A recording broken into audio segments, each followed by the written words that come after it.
I've been living in Fulbourn for 30 years, or just over 30 years, and this tree has been very important to me. I first walked in this meadow when I moved here with my wife, and I said, wow, look at that tree. The tree is special to me because, well, it's been here my whole life, but, well, at least 10 times my life. I came to Fulbourn from Bath.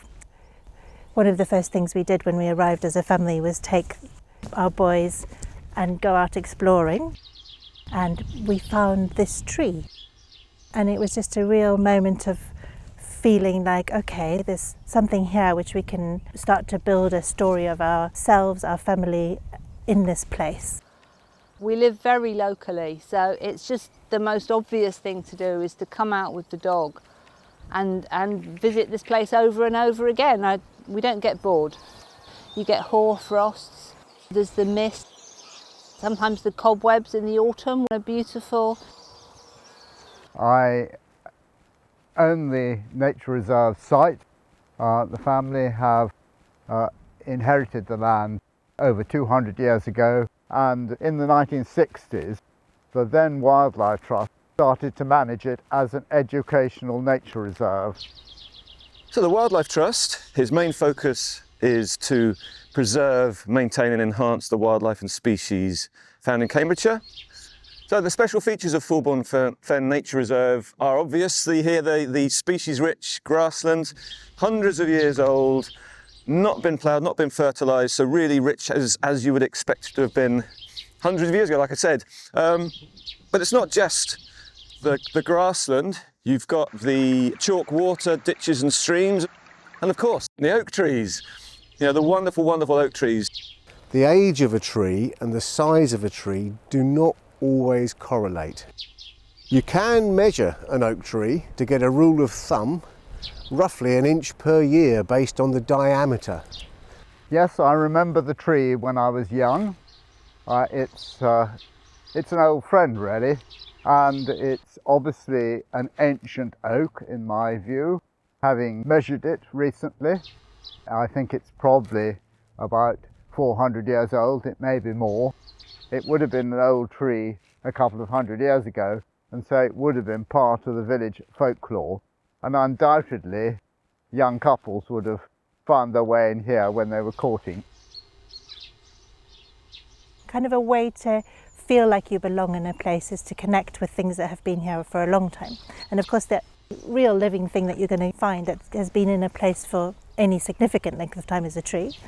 And we, I guess one of the first things we did was talk about how old it might be, and kind of we went round it to see if we could fit ourselves around it. All four of us round the tree, holding hands. There aren't many oak trees around here, and the best thing is that it's planted in the meadow, so they're able to grow into a large, wide tree. I think we don't have enough spaces for trees in our towns and cities. Planting them too close together, you end up with a wonderful thing, a woodland, but you don't really get to appreciate the tree on its own. In an ecological sense, they are a sort of a hub for all those species that rely on oak tree leaves, bark, etc. to survive, to complete their life cycle. So there will be a variety of insect species, such as there's a species of butterfly called the purple hairstreak. Its caterpillars feed on oak leaves and nothing else. So there have been the purple hairstreaks on there for, they're 300 years. It's almost like a snapshot of what was around far more plentifully in the past. Insects, lichens, mosses. An oak tree carries a huge amount of life, up to 2,000 different living organisms. It's not just the oak tree on its own that's valuable, it's its setting as well. It's supporting those species that feed on the flower-rich grassland around it. There was a book written by somebody who was really talking about the kind of rhizomatic connections between trees in their roots. He could see how the trees were responding to each other. If one tree dies, it's not a death, because that tree puts all of its nutrients into the soil and it might even be that the trees around it that are connected to it will keep it alive. I've been doing a project at school involving this oak tree, and I've been recording stuff over a course of 1 year. I've got some poems in here and paintings of the tree and measurements and everything. I'm always interested in history, so anything that's old can inspire my art. I remember talking to one of the Wildlife Trust wardens about how old this meadow is, and the tree to me represents that history, and that's why there's an old breed of cattle in the picture.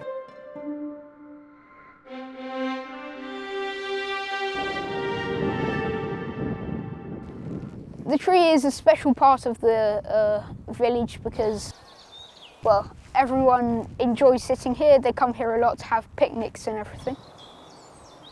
The kids like climbing on the log. I think you'd struggle to find anybody who didn't know what you meant if you said the oak tree. Whenever people came to visit, the thing that we would do would be to walk to the oak tree. And then after a while, my children started not wanting to go for a walk. And when that started to happen, what we would do is we would say, okay, we're going to do a little treasure hunt. So when we get to the tree, I'll hide some treasure around the tree, and you have to go and explore around that. And sometimes I would actually write little clues and we'd hide them around that. And so that became another little ritual. One memory I have is that my daughter, when she was a teenager, she and her friends used to have probably dodgy rendezvous just here. And they called it the happy place, which I never wanted to ask too much about, but I was glad she liked it. And she promised me they always picked up the litter. It's very important because it's a sign of Old England.